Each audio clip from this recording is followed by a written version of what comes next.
একটি কৃষ্ণগহ্বর বা black hole হলো মহাকাশের এমন একটি স্থান যেখানে মাধ্যাকর্ষণ বল এতটাই শক্তিশালী যে সেখান থেকে কোনো কিছুই বের হতে পারে না। এমনকি আলোর মতো তড়িৎচুম্বকীয় বিকিরণও এই প্রচণ্ড আকর্ষণ বল ভেদ করে বের হয়ে আসতে পারে না। ব্ল্যাক হোলে পদার্থের অত্যাধিক ঘনত্বের কারণে এটি এর চারদিকে এই অস্বাভাবিক মাধ্যাকর্ষণ বল তৈরি করতে পারে। তারা সম্পূর্ণ অদৃশ্য হয়, তবে বিশেষ সরঞ্জাম সহ স্পেস টেলিস্কোপগুলো ব্ল্যাক হোলের সন্ধান করতে সহায়তা করে। এদের দেখা না গেলেও আইনস্টাইনের বিখ্যাত সাধারণ আপেক্ষিকতার তত্ত্ব ভবিষ্যৎবাণী করে যে মহাশূন্যে ব্ল্যাক হোলের অস্তিত্ব থাকতে পারে এবং এত ভারী ভরের কোনো স্থান অবশ্যই তার চারিদিকে স্পেস টাইমকে বিকৃত করবে। সম্প্রতি এই তত্ত্বের উপর ভিত্তি করেই সম্ভব হয়েছে ব্ল্যাক হোলের প্রথম চিত্র ধারণ করা। ব্ল্যাক হোলের যে অঞ্চল থেকে কোনো কিছু বের হয়ে আসতে পারে না তাকে ইভেন্ট হরাইজন বা ঘটনা দিগন্ত বলে। একটি ব্ল্যাক হোল একটি আদর্শ কালো বস্তুর মতো কাজ করে, কারণ এটি কোনো আলো প্রতিফলন করে না। ব্ল্যাক হোল কিভাবে তৈরি হয়? সাধারণত ব্ল্যাক হোল তৈরি হয় বৃহৎ কোনো নক্ষত্রের নিজ কেন্দ্রে সংকুচিত হওয়ার ফলে। প্রতিটি নক্ষত্রে নিউক্লিয়ার ফ্রিকশন বিক্রিয়ার মাধ্যমে শক্তি উৎপন্ন হয়। একাধিক হাইড্রোজেন পরমাণু ফ্রিকশন বিক্রিয়ার মাধ্যমে হিলিয়াম অণু গঠন করে। দুটি হাইড্রোজেন অণু নিউক্লিয়ার ফ্রিকশন বিক্রিয়ার মাধ্যমে পরস্পর সাথে যুক্ত হয়ে হিলিয়াম অণু গঠন করার মাধ্যমে প্রচুর তাপ শক্তি, আলোক শক্তি ও বিভিন্ন ধরনের তেজস্ক্রিয় বিকিরণ করে।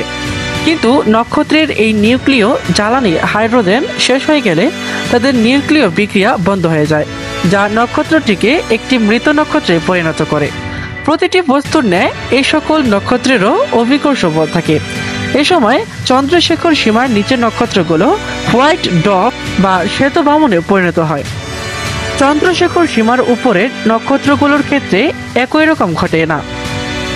এই বৃহৎ নক্ষত্রগুলির অভ্যন্তরে প্রচুর পদার্থ অবশিষ্ট থাকে এবং অত্যাধিক অভিকর্ষ বলের সৃষ্টি করে, ফলে এক ধরনের কেন্দ্রমুখী সংকোচনধর্মী চাপ সৃষ্টি হয়।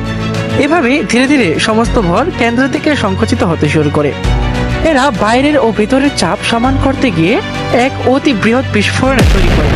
এই বৃহৎ নক্ষত্রগুলোর অভ্যন্তরে প্রচুর পদার্থ অবশিষ্ট থাকে এবং অত্যাধিক অভিকর্ষ বলের সৃষ্টি করে, ফলে এক ধরনের কেন্দ্রমুখী সংকোচনধর্মী চাপ সৃষ্টি হয়। এভাবে ধীরে ধীরে সমস্ত ভর কেন্দ্রের দিকে সংকুচিত হতে শুরু করে, নিজের ভিতরের অংশ বাইরের দিকে প্রচণ্ড বেগে বের করে দেয়। এই অতি বৃহৎ বিস্ফোরণ সুপারনোভা নামে পরিচিত। এই বিস্ফোরণের কারণে নক্ষত্রের বাইরের পৃষ্ঠটি মহাশূন্যে নিক্ষিপ্ত হবে এবং অভ্যন্তরটি পরিণত হবে একটি ব্ল্যাক হোলে। আবার কখনো কখনো দুটি ব্ল্যাক হোলের সংঘর্ষের ফলেও উৎপন্ন হয় নতুন একটি ব্ল্যাক হোলের। এমন সংঘর্ষের ফলে এক ধরনের বিশেষ তরঙ্গের সৃষ্টি হয়, যা মহাকর্ষীয় তরঙ্গ বা গ্র্যাভিটেশনাল ওয়েভ নামেও পরিচিত। প্রায় 100 বছর আগে এই তরঙ্গের অস্তিত্বের কথা উল্লেখ করে গিয়েছিলেন আইনস্টাইন, যা সম্প্রতি সঠিক বলে প্রমাণিত হয়েছে। ব্ল্যাক হোল কে আবিষ্কার করেন? 1783 সালে ভূতত্ত্ববিদ জন মিচেল ডার্ক স্টার শিরোনামে একটি গবেষণা নিবন্ধ প্রকাশ করেন। তার গবেষণাপত্রের বিষয়বস্তু ছিল বিপুল পরিমাণ ভর বিশিষ্ট কোনো বস্তু যার মহাকর্ষের প্রভাবে আলোক তরঙ্গ পর্যন্ত পালাতে পারে না।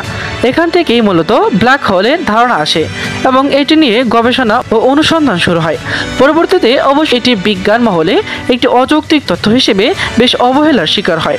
আলোর মতো কোনো কিছু বেরিয়ে আসতে পারবে না এমন একটি তত্ত্ব বিজ্ঞানীদের কাছে বেশ অযৌক্তিক মনে হয়েছিল, তাই ধীরে ধীরে থেমে যায় ব্ল্যাক হোল নিয়ে গবেষণা। একটি ব্ল্যাক হোলের জীবনকাল সর্বোচ্চ কত হতে পারে? ব্ল্যাক হোল হকিং রেডিয়েশনের মাধ্যমে ক্ষয়প্রাপ্ত হয়। হকিং রেডিয়েশন একটি অতি ধীর প্রক্রিয়া, যে কারণে একটি ব্ল্যাক হোল অনেক দীর্ঘ সময় টিকে থাকে। সূর্যের ভরের সমান একটি ব্ল্যাক হোল ক্ষয় হতে পারে প্রায় 10 পাওয়ার 67 বছর সময় নেয়।